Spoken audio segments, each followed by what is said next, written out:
you don't know, I want to make you know am. It dey come out from my mouth. Your administration na the most failed one. President TINUBU, your government na the most useless government. When they frustrate the poor citizens, the useless government ever in Nigeria. TINUBU, your government is terrible. Your cabinet is terrible. Everybody for this, the whole APC, you people are completely terrible people. Since on say we go to fear to tell on we talk them because Boko Haram go dey inside bush, bandits go dey inside bush, do TikTok videos.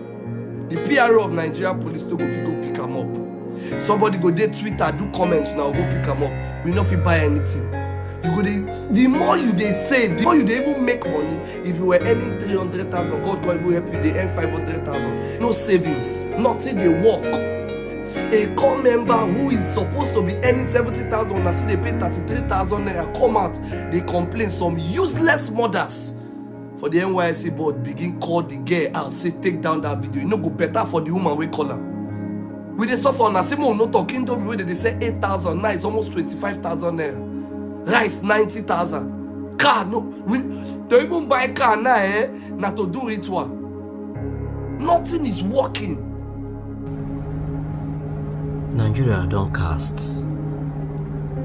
TINUBU, I know they beg you, but I tell you, say you be the worst president so far. TINUBU, you be bad person. See, take your time, like come out for road. You go see people now, you go see people go just come meet you where you they eat. They just tell me, say, brother, buy me food.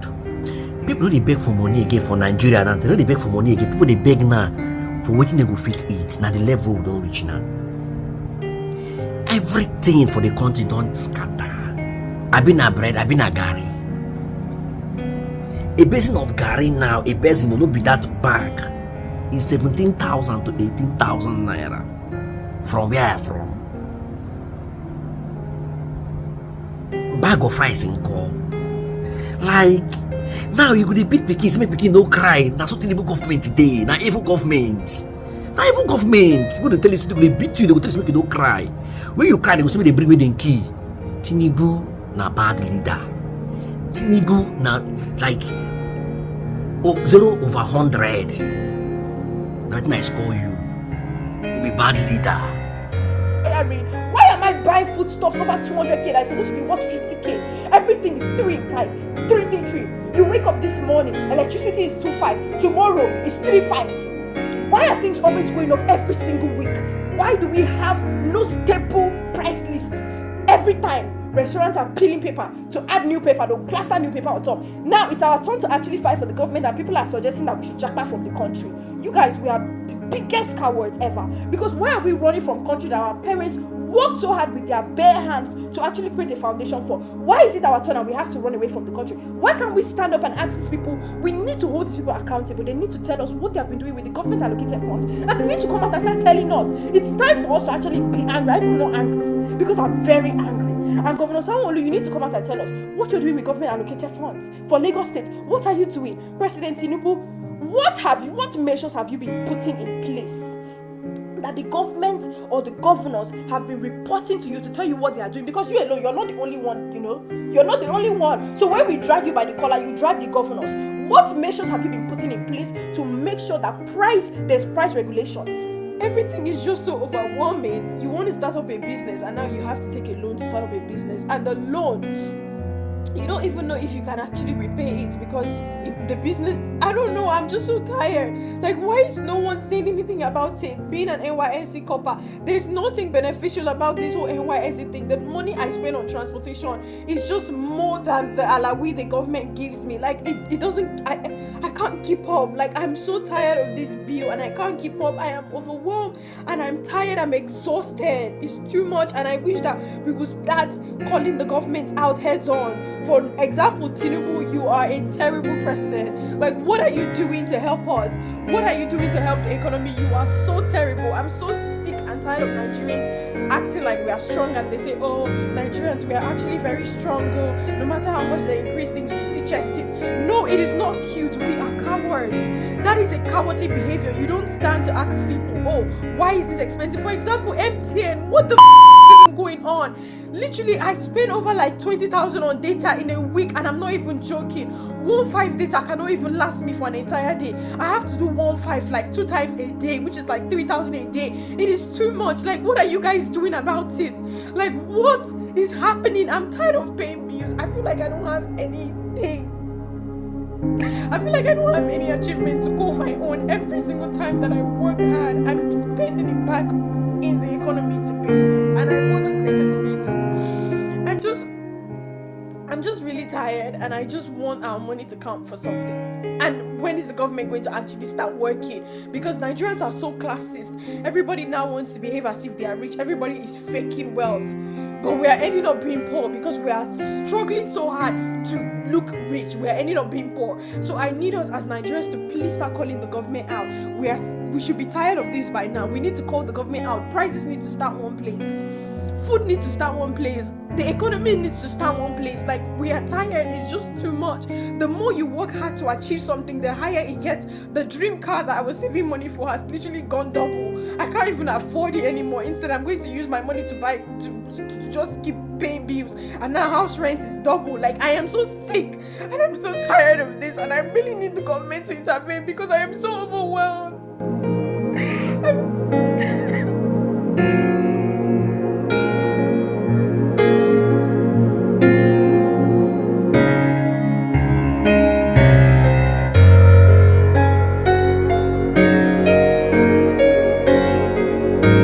Nigeria, a land blessed with oil, fertile soil, and a vibrant population of over 200 million people, is drowning in a sea of hunger, poverty, and despair.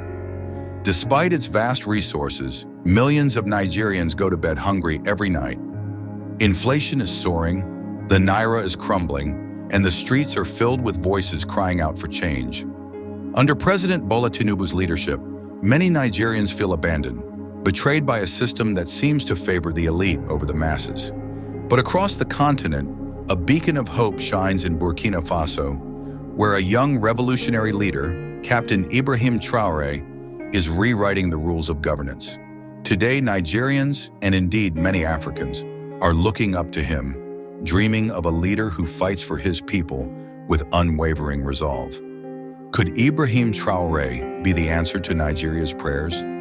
Here we would like to encourage you to send us a super thanks, super sticker, and join our membership group to watch all our exclusive videos right on our channel. And don't forget to like this video, smash that subscribe button, and turn on post notification to be among the first to watch our videos whenever we drop them. Now let's dive deep into this story. Nigeria is often called the giant of Africa, and for good reason. It's the continent's largest oil producer, with fertile lands that could feed not just itself, but much of West Africa. Yet the reality on the ground tells a different story. In 2025, over 40% of Nigerians live below the poverty line, according to recent estimates. Hunger is a daily companion for millions, with the World Food Program warning that more than 25 million Nigerians face acute food insecurity. Inflation has skyrocketed past 30%, making basic goods like rice, yam, and fuel unaffordable for the average citizen. The leadership of President Bola Tinubu, who took office in May 2023, promised economic reforms, removing fuel subsidies and floating the naira to stabilize the economy. But for many Nigerians, these policies have only deepened their suffering. Fuel prices have tripled, transportation costs have soared, and small businesses are collapsing under the weight of an unstable currency. Protests have erupted across cities like Lagos, Kano, and Port Harcourt, with citizens chanting, "We are tired." What stings the most is the contrast. Nigeria's leaders live in opulence, while ordinary people scramble for crumbs. Corruption scandals continue to plague the government, with billions of naira vanishing into private pockets. This isn't just mismanagement, it's a betrayal of a nation's potential. And so, Nigerians are looking elsewhere for inspiration. Their gaze has landed on Burkina Faso, where a 36-year-old soldier turned president is showing what leadership can look like when it prioritizes the people. Let's travel over 1,000 miles west to Burkina Faso, a landlocked nation of 22 million people. Here, Captain Ibrahim Traoré emerged as a force of change in September 2022. At just 34 years old, he led a military coup that ousted Lieutenant Colonel Paul-Henri Sandaogo Damiba, who himself had seized power earlier that year. Why the second coup? Damiba failed to deliver on promises to curb the jihadist insurgency tearing Burkina Faso apart, a crisis that had displaced over 2 million people and left the country vulnerable. Traoré, a quiet yet determined artillery officer, was born in 1988 in Bondoukoui. He studied geology at the University of Ouagadougou before joining the army, where his bravery in counterterrorism missions earned him respect. When he took power, he didn't just promise change, he acted. On October 21, 2022, he was sworn in as Burkina Faso's interim president, becoming the world's youngest head of state at the time. His first mission? Tackle the terrorist groups linked to Al-Qaeda and the Islamic State that had overrun half the country. Traoré reorganized the military, equipped his troops with new gear, and rallied 90,000 civilian volunteers, known as the Volunteers for the Defense of the Homeland, to fight alongside the army. Unlike his predecessors, he didn't just talk about security, he put boots on the ground. While the insurgency remains a challenge with brutal attacks like the Barcelogo massacre in 2024, Traoré's forces have reclaimed territory and restored hope in rural areas long abandoned by the state. But Traoré's vision goes beyond security. He's determined to break Burkina Faso's cycle of poverty and dependency. One of his boldest moves was nationalizing key industries, starting with the gold mines. Burkina Faso is rich in gold, yet foreign companies, especially from France, its former colonial ruler, reaped the profits while locals saw little benefit. Traoré changed that. In 2023, his government approved the construction of the country's first gold refinery, ensuring that Burkina Faso refines and sells its own resources. He didn't stop there. Traoré nationalized land to empower local farmers, launched infrastructure projects like roads and hospitals. 55 new modern facilities were unveiled in 2025 alone, and established a state bank to reduce reliance on foreign loans. His economic policies echo the revolutionary ideals of Thomas Sankara, Burkina Faso's iconic leader from the 1980s, whom Traoré idolizes. Sankara once said, "He who feeds you controls you." Traoré took that to heart, pushing for food self-sufficiency by boosting local agriculture. These efforts are paying off. Burkina Faso's economy is showing signs of growth, and for the first time in decades, its people feel they have a leader who isn't bowing to external powers. This is a stark contrast to Nigeria, where foreign oil companies still dominate and economic policies often seem dictated from abroad. Ibrahim Traoré's impact isn't confined to Burkina Faso. Across Africa, his name resonates like a rallying cry. When he landed in Ghana on January 7, 2025, for President John Dramani Mahama's inauguration, the crowd erupted in cheers louder than for any other leader present. Dressed in his signature military fatigues, complete with a sidearm, Traoré embodied strength and defiance, a living symbol of Africa's new direction. From Kenya to South Africa, social media buzzes with praise for the young captain. Nigerians in particular flood the media space with posts like, "Why can't we have a Traoré?" or "TINUBU should learn from Burkina Faso." His speeches, blunt, passionate, and unapologetic, strike a chord. At the 2023 Russia-Africa Summit, he declared, "African heads of state must stop acting like marionettes who dance when imperialists pull the strings." The room roared in approval. Other nations are taking note too. Mali and Niger, Burkina Faso's partners in the alliance of Sahel states, admire his leadership in their joint fight against terrorism and economic exploitation. Even beyond the Sahel, countries weary of Western influence see Traoré as a model. His youth at 36 adds to the allure. He's not just a leader, he's a generational shift. Perhaps Traoré's most defining battle is against imperialism. Burkina Faso, like much of Francophone Africa, has long been shackled by neocolonialism. France maintained military bases, controlled the economy through the CFA franc, and extracted resources while offering little in return. Traoré said, "Enough." In February 2023, he expelled French troops, ending a decades-long presence. He denounced the CFA franc as a tool of colonial bondage and pivoted to new allies like Russia, Turkey, and revolutionary states like Venezuela and Nicaragua. His anti-imperialist stance echoes across Africa. At every turn, he invokes Thomas Sankara's legacy, ending speeches with "La patrie ou la mort, nous vaincrons." Homeland or death, we will prevail. A nod to Cuba's revolutionary motto. He's accused Western powers of fueling terrorism to keep Africa weak, a charge that resonates with Nigerians who see foreign interests meddling in their own security crises, like the Boko Haram insurgency. Traoré's fight isn't just rhetoric. By aligning with Mali and Niger in the Alliance of Sahel states, he's building a bloc to resist external control. This boldness has made him a hero to millions who dream of an Africa free from colonial chains. But greatness comes at a cost. Traoré's defiance has made him a target. Since taking power, he's faced multiple coup plots and assassination attempts. In December 2022, just months into his rule, he survived a reported attack. In September 2024, his junta foiled another plot, arresting dozens of soldiers.